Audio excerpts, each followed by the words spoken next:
My name is Butch, and I'm from Louisville.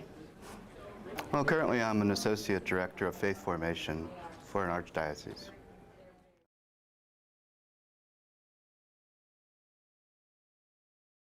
Well, some people feel a calling, and some people are given a special opportunity, such as the case may be. I actually got a phone call.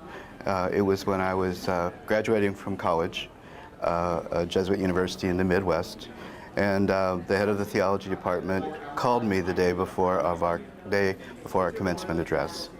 And he said that he thought I was one of the best, if not the best, college graduate with a theology major that year, and he'd like me to go on a job interview to be a parish DRE. Now, I had absolutely nowhere to go or nothing to do with my career at that time, or with the prospects of ever working for a church. So I decided to take the interview just on a lark, as a kind of practice for when the real job came around. So several days after the commencement exercise, he called me back and told me that congratulations, I was the best theology student, #1 academically that year at the university. Of course, there were only 4 of us, so that didn't matter that much, but 2 of us were going on an interview.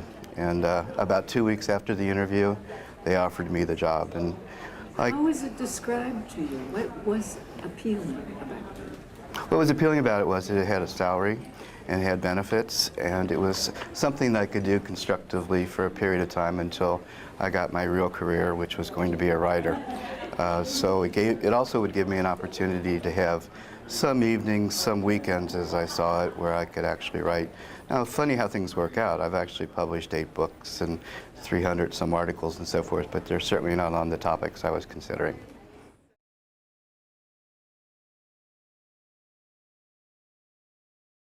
The main body of my work has been education for leadership. That's what it is in the Archdiocese where I work right now. That's what it's been for going on 35 years now. So on the one hand, what I would say is it's the many people that I've met who are laboring in circumstances that are very trying and very fulfilling, and all the points in between.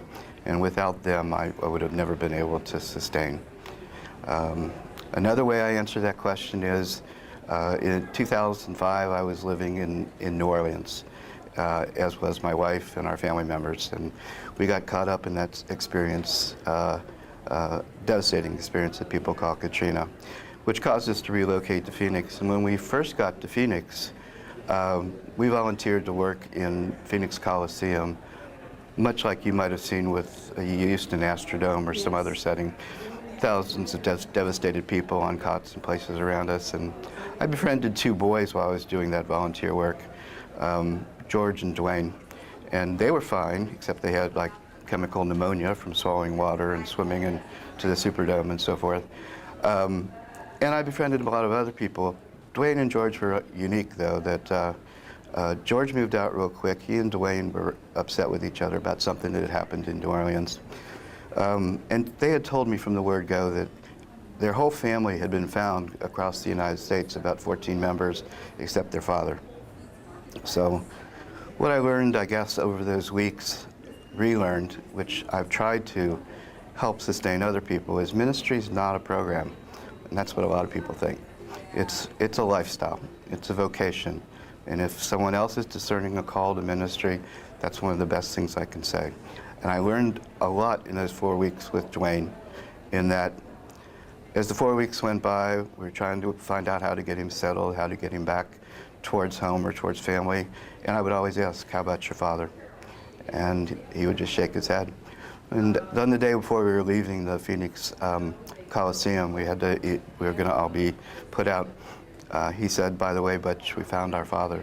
And I was prepared for the worst. And he said, he's alive. And the man had lived in an attic for a month with a gallon of water and had to be amputated in order to be cut out of the attic and so forth.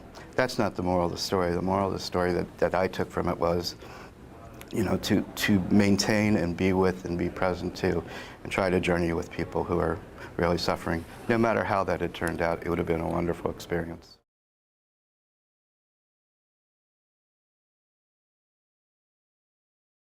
There's going to be good days, and there's going to be really bad days, and all sorts of points in between.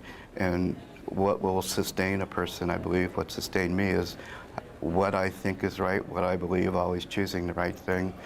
And just because somebody else is doing something wrong doesn't mean that I should be doing something wrong. I've got to do what is the ethical thing.